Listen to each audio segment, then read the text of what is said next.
Hi there. It's Chad again, from ThaiRomances.com. Thailand is an incredible place. Full of friendly people, amazing food, and lovely warm weather and scenery.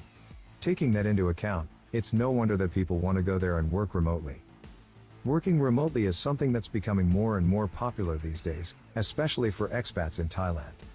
Although Thailand isn't a massive country, the difference between city life and a more rural setting is noticeable. It's important, due to internet speed. In the cities and resort areas of Thailand, internet speed tends to be surprisingly high, and comes at a very reasonable price. You can get a 500 meg broadband connection for about $30 a month. Chiang Mai tends to be the hub for digital nomads in Thailand. Rents here are generally lower than places like Bangkok or Phuket, and there are quite a few shared workspaces offered in the city. It's not a huge city when compared with somewhere like Bangkok, but for a digital nomad, Chiang Mai fits the bill quite well. The shared workspaces can be useful if you want to mingle with other young digital nomads and bounce ideas off each other. Something to bear in mind about Chiang Mai, should you decide to move there, is what's known as burning season. This is a 3-month period each year, usually February, March and April, where farmers in the north of Thailand burn their crop fields, in preparation of new planting. During burning season, the level of air pollution in Chiang Mai can get really bad, think Victorian London smog bad, to the point where quite a few expats and digital nomads will move further south, for the duration.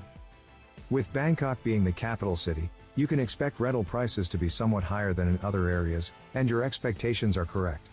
You'll find that there's a lot more infrastructure available in Bangkok than in some other areas. You'll have access to both the elevated train system, called the BTS SkyTrain, as well as the metro subway system or MRT train system. Both of these will make your life a lot easier, as the traffic congestion in Bangkok is very high. If you rent an apartment or condo that's located close to one of the BTS stations, then you can expect the rent to be a bit higher. Although to be fair, you will have the added advantage of being able to travel around Bangkok, quickly and affordably. Phuket is a truly stunning part of Thailand. The beaches are stunning, and the island pretty much offers you everything you could desire. However, this comes at a price, and it's quite a price. The cost of living on Phuket is noticeably higher than in other parts of Thailand. Depending on what your monthly income is, you may well be able to afford to live in Phuket, but if you are working on a limited budget, then it's probably better to avoid it. Pattaya is a favorite of mine. You have access to quite a lively city, with decent rental prices. It has good broadband speeds, but also features excellent nightlife, lots of markets, and access to some wonderful beaches. There's quite a good transport system in place also, with the bot buses that pretty much do laps of the city, all the way down Beach Road, and back up along Second Road. There are also some that will go over to the east side of the city. As you travel east and away from the beach, you'll find that the price of property rental will go down, although to be honest, you can get some great rental prices close to the beach too. If you are planning on visiting Thailand for a few months or even a year or more, then renting is the way you'll want to go. Purchasing property in Thailand may be something for the future, but there are a number of restrictions in place for you as a foreigner. As a non-Thai citizen, you are not allowed to buy land or a house. However, you are allowed to buy an apartment or condo, and can long-term lease land, and build a house on that land. I've checked with a few expats in Thailand, and they all seem to say the same thing. If you do buy a condo, there is an extremely limited resale market. Your best bet is to aim at the rental markets. Rental prices will differ depending on where you wish to stay. As a rule of thumb, Bangkok and Phuket will generally be more expensive than other locations. You may still pay high rents in other places, but overall they'll be cheaper. A good website to look for rentals is Thailand Property. You can find a good selection there. Surprisingly, a very good place to look for rental properties is the Facebook Marketplace. You can often find better prices here. The visa situation in Thailand can be something of a mystery at times, with the Thai government making changes out of the blue. The reality is, unless you have a work permit, you shouldn't really be working in Thailand. Although there are many who do work remotely from Thailand, if you choose to do so, then be very careful about who you decide to tell about it. Do not enter into any contracts with Thai companies. Working online is something of a gray area, but if you take money from a Thai company, then it will be pretty difficult to explain to the authorities. You can get a 30-day tourist visa very easily, and very often get visa on arrival, depending on your country, free of charge, or you can pay for a 60-day tourist visa if you apply at the Thai consulate or embassy in your country. These visas can be extended for a fee if you visit the local visa office, but the Thai authorities are cracking down on foreigners who previously were doing what's known as visa runs, where they would travel to maybe Cambodia or Laos for a day, then return to Thailand, thus resetting the clock on the visa. Depending on your age, you could apply for a retirement visa if you are aged over 50, but I suspect that most people seeing this are younger. Another option you could look at is to apply for an educational visa. You can study different subjects, but likely the most popular would be Thai language. But most expats agree that educational visas are becoming extremely difficult to get since the Thai authorities' testing is becoming too difficult. To apply for a non-immigrant ED visa, you need to be accepted on a full-time educational course, training program, or internship in Thailand. Also, the school and the course has to be recognized by the Thai government, and the course must require students to attend classes for at least 100 hours for every 90 days. This works out at about 8 to 10 hours a week. Thai Visa Elite is another solid option, but comes at a price. For 600,000 baht, you can purchase a 5-year visa, with no annual fee or age restrictions. Many foreigners are now opting for this easy and quick option. Health insurance is something I'd highly recommend that you invest in, if you're going to be staying in Thailand, for an extended period of time. You have a large choice of providers, but a very popular one is Pacific Cross Health Insurance. Vaccinations are definitely worth investing in before you travel to Thailand.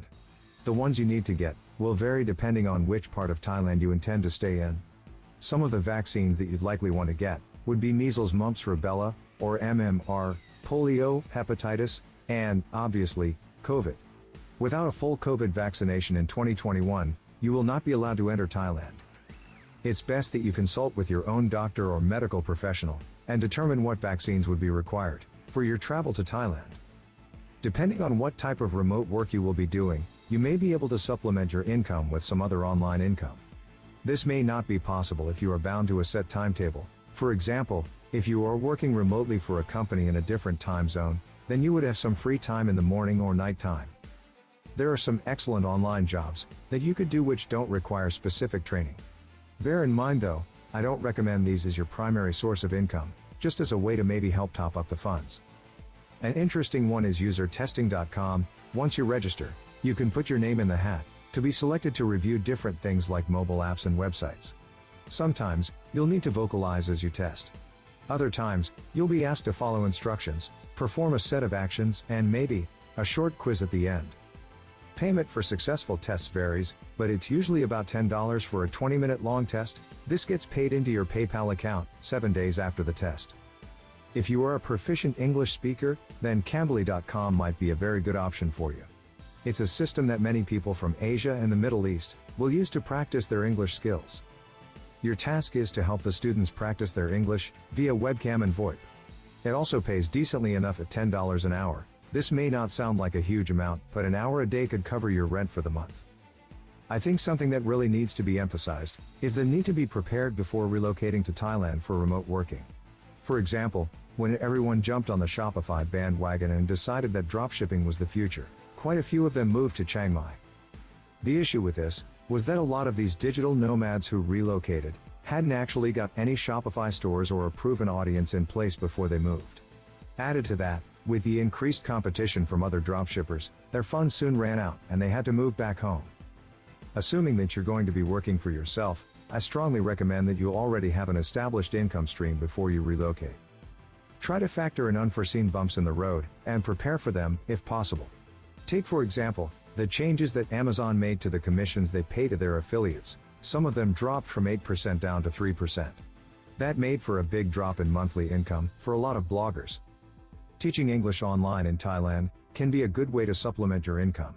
To increase your chances to find work with this, you could take a TEFL course before relocating. Working remotely from Thailand is very possible, if not entirely legal. It can be done on a limited budget, but there are ways to supplement your income with other online work. You can get by on a fairly limited budget, as Thai food is usually cheap and delicious. I'd recommend having some savings and an already functioning remote business before you decide to relocate. Thailand has a lot of wonderful features that makes it very attractive to Westerners. The food, the beaches and scenery, the wonderfully friendly Thai people, and the cost of living. Taking all of that into account, why wouldn't you want to work remotely from Thailand? And do tell me in the comments if remote working interests you and why. And remember, if you're a single guy looking for some Thai companionship while you're working remotely, you really must check out ThaiRomances.com. There's a link in the description.